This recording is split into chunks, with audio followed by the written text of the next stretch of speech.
સતત 48 કલાક સુધી ગુજરાતની અંદર ક્યાંક આ શક્યતાઓ દેખાઈ રહી છે, જેમાં ઉત્તર ગુજરાતના ભાગો એટલે કે અરવલ્લી સાબરકાંઠા તરફથી જે સિસ્ટમ આ તરફ સૌરાષ્ટ્ર રિજન અને ગુજરાત રિજનની અંદર જો વાત કરવામાં આવે તો વરસાદની કેટલાક વિસ્તારોની અંદર ઘટ પણ જોવા મળી રહી છે। ગુજરાતમાં વરસાદને લઈને વેધર એન્ડ રડાર એજન્સીના મોટા સંકેત। ગાંધીનગર સહિતના શહેરોમાં 30 થી 40 કિમીની ઝડપે પવન ફૂંકાય તેવી પણ શક્યતા। એ વરસાદ પડવાની પૂરેપૂરી શક્યતાઓ છે।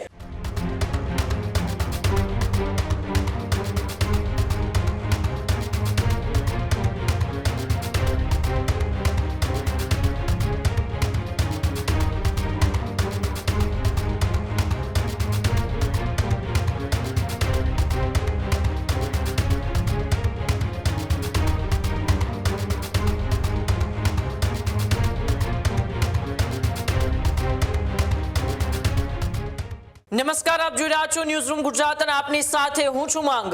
સીધી જ મહત્વપૂર્ણ સમાચારો પર નજર કરીએ તો ગુજરાતની અંદર વરસાદને લઈને ફરી એક વખત મોટા સંકેતો મળી રહ્યા છે। જી હા, ગુજરાતમાં વરસાદને લઈને વેધર એન્ડ રડાર એજન્સીના મોટા સંકેત। આગામી 3 દિવસ વરસાદ પડવાની શક્યતાઓ।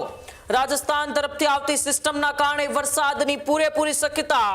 મોન્સૂન ટ્રફ અને વેસ્ટર્ન ડિસ્ટર્બન્સની સિસ્ટમ સક્રિય થતા વરસાદની શક્યતા। ગાંધીનગર સહિતના શહેરોમાં 30 થી 40 કિમીની ઝડપે પવન ફૂંકાય તેવી પણ શક્યતા। ત્યારે ગુજરાત રિજનમાં 28% વધુ તો સૌરાષ્ટ્ર કચ્છમાં 16% વરસાદની ઘટ। ઉત્તર ગુજરાત અને મધ્ય ગુજરાતમાં પણ દેખાશે વરસાદની અસર। ત્યારે આવતીકાલે બપોર બાદ વરસાદી માહોલ બનવાની પૂરેપૂરી શક્યતાઓ છે। ત્યારે ફરી એક વખત ગુજરાતની અંદર વરસાદી સિસ્ટમ છે તે સક્રિય થતી હોય તેવું અત્યારે વેધર એન્ડ રડારના જે આ મેપ છે તે મેપમાં અત્યારે જોવા મળી રહ્યું છે। આગામી 3 દિવસ એ વરસાદ પડવાની પૂરેપૂરી શક્યતાઓ છે।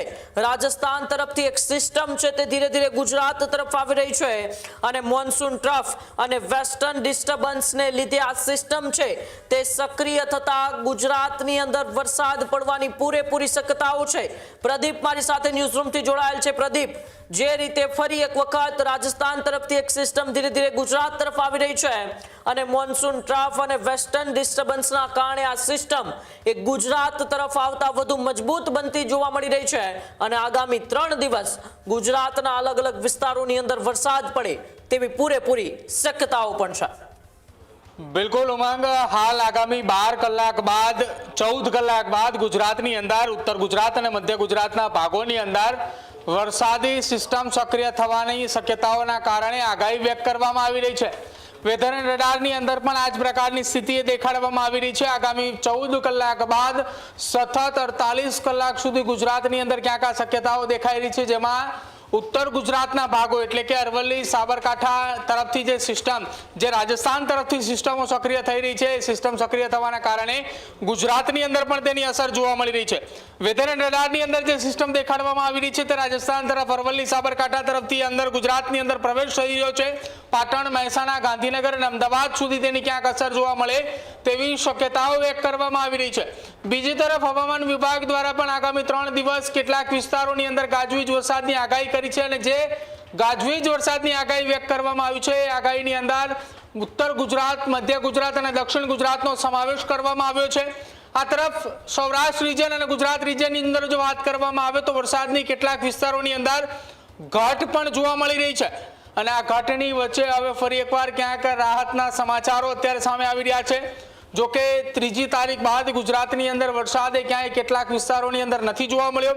પશ્ચિમ સૌરાષ્ટ્રના ભાગોની અંદર હજુ પણ વરસાદની ખૂબ મોટી ઘટ છે અને એ ઘટની વચ્ચે આગામી 3 દિવસ 4 દિવસ સુધી ગુજરાતમાં ઉત્તર ગુજરાત અને મધ્ય ગુજરાતના કેટલાક વિસ્તારોની અંદર છૂટાછવાયા સ્થળો ઉપર ગાજવીજ વરસાદ પડે તેવી શક્યતા વ્યક્ત કરવામાં આવી છે અને જે વેધર એન્ડ રડાર જે એજન્સી છે તેના ઉપર અત્યારે સ્પષ્ટપણે દેખાઈ રહ્યું છે। ઉમંગ, જી બિલકુલ, આભાર પ્રદીપ અમારી સાથે જોડવા બદલ અને માહિતી બદલ। તો જે પ્રકારે અત્યારે વેધર એન્ડ રડારના આ મેપની અંદર એક સિસ્ટમ છે તે ગુજરાત તરફ સક્રિય જોવા મળી રહી છે અને જેમ જેમ ગુજરાત તરફ આ સિસ્ટમ આવશે તેમ તેમ તે વધુ મજબૂત બનશે। એટલે કે ફરી એક વખત આગામી 3 દિવસ સુધી ગુજરાતના અનેક વિસ્તારોને મેઘરાજા ધમરોડે તેવી પૂરેપૂરી શક્યતાઓ પણ અત્યારે નજર આવી રહી છે। ખેડૂત ભાઈઓ છે એ ખેતરમાં ડ્રોન ઉડાવતા હોય છે ત્યારે આપણે એક પ્રશ્ન સતાવતો હોય છે કે જે આપણે અત્યાર સુધી જીપીએસ ટેકનોલોજીવાળા ડ્રોન વાપર્યા છે, જેથી કરીને મોબાઈલ ટાવર છે અથવા તો હાઈ ટેન્શન લાઇન પસાર થતી હોય, કોઈ વૃક્ષો હોય, ત્યારે જે જીપીએસ ટેકનોલોજીવાળા ડ્રોન છે એમાં ટકરાય અને ટ્રેસ થાય છે. પણ એગ્રીવન લાવ્યું છે જીએનએસએસ ટેકનોલોજી ડ્રોન, જેથી કરીને એ ડ્રોન છે એ કોઈ જગ્યાએ ટકરાય નહીં, પોતાની રીતે જ ડિસિઝન લે છે ને મૂવ થઈ જાય છે, જેથી કરીને જીએનએસએસ ટેકનોલોજી ડ્રોન છે એ વાપરવાનો આગ્રહ રાખો.